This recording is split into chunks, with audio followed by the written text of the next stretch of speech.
செய்திகளோடு இணைந்திருக்கிறீர்கள். கனடிய பொதுத் தேர்தலின் தற்போதைய நிலவரப்படி 52.1% வாக்கு வித்தியாசத்தில் 372,092 வாக்குகளை பெற்ற லிபரல் கட்சி முன்னிலையில் உள்ளது.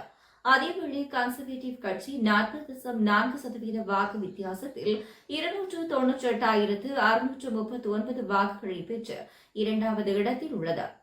கனடாவில் 2025 ஆண்டுக்கான பொதுத் தேர்தல் இடம்பெற்ற நிலையில் தற்போது ஆரம்பிக்கப்பட்டுள்ள வாக்கு எண்ணிக்கைகளின்படி லிபரல் கட்சி முன்னிலையில் உள்ளதாக தகவல்கள் தெரிவிக்கின்றன.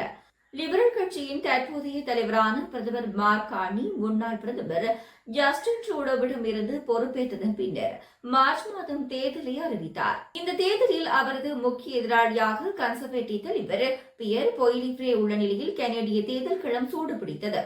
தேர்தல் அறிவிப்புக்கு பிறகு கடந்த மாதம் கனடாவின் நாடாளுமன்றம் கலைக்கப்பட்ட போது லிபரல் கட்சிக்கு 152 ஆசனங்களும் கன்சர்வேட்டிவ் கட்சிக்கு 120 ஆசனங்களும் இருந்தன. அதேவேளை தற்போதைய வாக்கு எண்ணிக்கை நிலவரப்படி 212,015 வாக்குகளை பெற்று லிபரல் கட்சி முதலிடத்திலும் 172,115 வாக்குகளை பெற்று கன்சர்வேட்டிவ் கட்சி இரண்டாவது இடத்திலும் இருந்து வருகின்றன.